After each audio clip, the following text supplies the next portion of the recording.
This is not a new topic, unlike some of the breakthroughs you've just heard about. This is a topic that we hear about all the time, and it's something that virtually everyone in the room has to do frequently during their day. So I'm going to try to put a little bit of a spin that's new perhaps for some, but really reflect what is guideline-based approaches.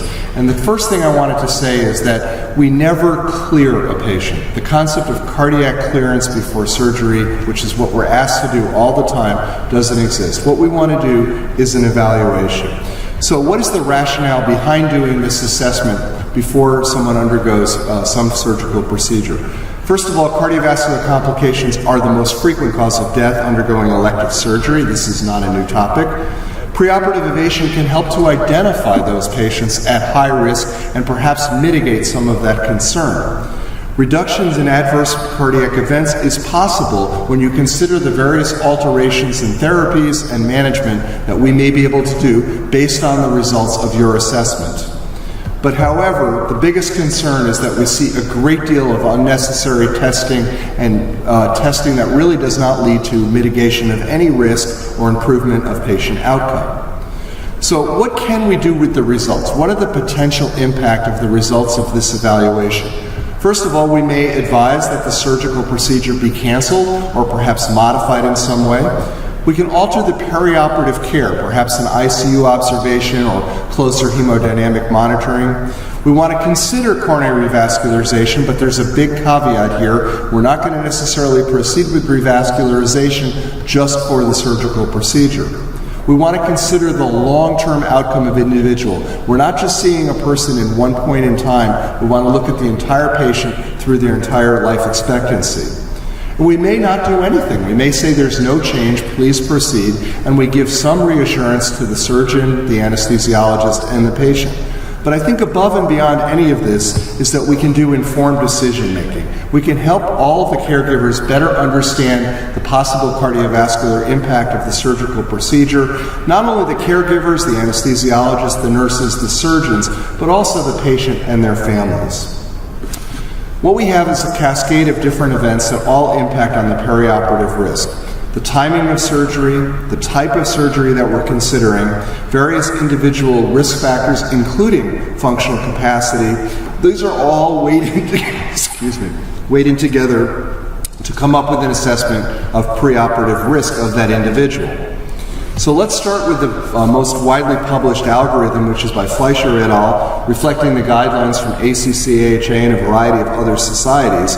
Basically, the first step in the algorithm is this emergency surgery? There's various grades of surgery: emergency, urgent, and elective. Elective can be deferred up to a year or more. Emergency, really, there's nothing that we're going to say in an emergency situation where the individual has to undergo that procedure because life or limb may be lost. Therefore, we're just going to help guide the best management possible. So clearly the emergency nature of the surgery is going to overshadow any other aspects of the assessment. Are there unstable coronary syndromes or other active cardiovascular problems? This would be obviously very important to consider, and we want to treat that perhaps before the surgical procedure. So first we consider the urgency of the procedure, then the reflection of active cardiac disease, meaning a myocardial infarction within the preceding 30 to 60 days or active ischemia, decompensated heart failure, moderate or severe or even critical valvular disease, and significant arrhythmias such as frequent non-sustained ventricular tachycardia or poorly controlled atrial fibrillation with regards to the rate. So these are factors that must be addressed even before we go down and further evaluate risk. Now, often I mentioned valvular heart disease. We do need to consider this as a potentially very destabilizing situation. So I've listed a couple of the parameters for each of the major valvular abnormalities that we have to consider and weigh the risk, because these potentially reflect severely unstable patients, especially in the symptomatic form. So these are things then really in many cases where you know you have at least moderate or severe disease, or the patient is symptomatic perhaps due to aortic or mitral disease, that further evaluation is warranted. So what would that warrant be? Well, the Class 1 recommendations from the guidelines, again, where clinically suspected moderate or severe disease should undergo preoperative assessment if there's been no prior echocardiogram or perhaps a significant change in the status of the patient. Clearly, we want to consider valvular interventions if necessary before major surgery. Now, Class 2A recommendation, which may be recommended, is asymptomatic patients with severe valvular disease should be considered for possible valvular interventions or monitored perhaps closer in the perioperative course. What about left ventricular function? It's something that's frequently done prior to surgery, and there are clear indications, and then perhaps not every single person needs an echo before going to the OR. Certainly dyspnea of uncertain etiology or worsening dyspnea or a change in status in a patient perhaps with known heart failure or valvular heart disease. We may want to reconsider someone who does have a history of heart failure and reassess the overall function of the heart at that time. But routine preoperative evaluation of left ventricular function is not recommended, and it's actually a Class 3 recommendation that provides no benefit in someone who is asymptomatic with no known myocardial or valvular heart disease. So after going through the assessment of valvular issues and myocardial function, as well as the urgency and timing of surgery, we're frequently faced with what to do about the preoperative risk. And we really have to start now to weigh clinical risk factors. So first of all, let's consider the surgery-specific risk, which does weigh into the overall assessment. And here, instead of dividing high, intermediate, and low, the cut point is really low and high. Everything that is not low is high, and not everyone, for example, that's undergoing cataract surgery needs an intensive workup. In fact, almost none of the time would that individual warrant further evaluation because the surgical risk is so low. On the other hand, once we start to elevate the surgical risk, then we have to do perhaps a better job in terms of assessment of the patient, including non-invasive testing.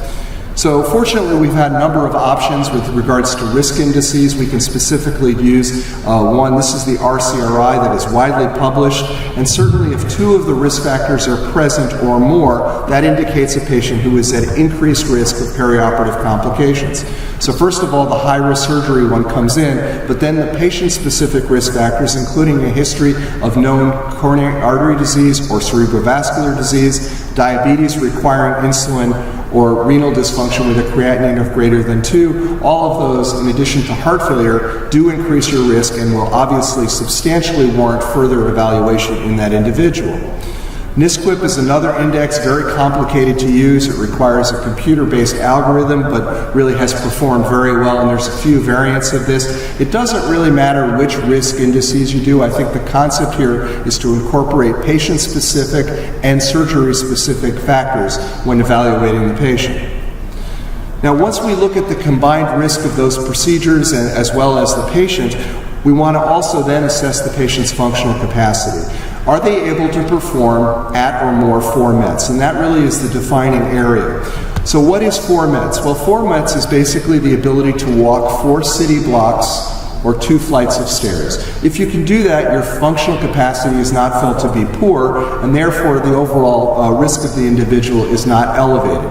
If, however, they're not able to perform minimal activities, such as what I've mentioned, then perhaps additional evaluation is warranted, and we really need to identify that highest risk patient. So clearly, further evaluation is warranted only in the setting of depressed functional capacity in the preoperative setting. So what do we have? Well, we have dobutamine echocardiography, again, pharmacologic approaches because of the poor functional capacity. The negative predictive value of this test has been studied for many years. This is some of the preliminary studies. Overall, excellent results. Again, positive predictive value, not so good, but negative predictive value is indeed excellent.